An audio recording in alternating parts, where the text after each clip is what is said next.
అందరికీ నమస్కారాలు.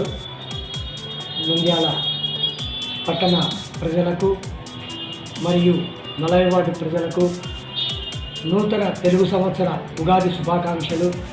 అలాగే మన ముస్లిం సోదరులకు రంజాన్ శుభాకాంక్షలు తెలుపుతున్నాను.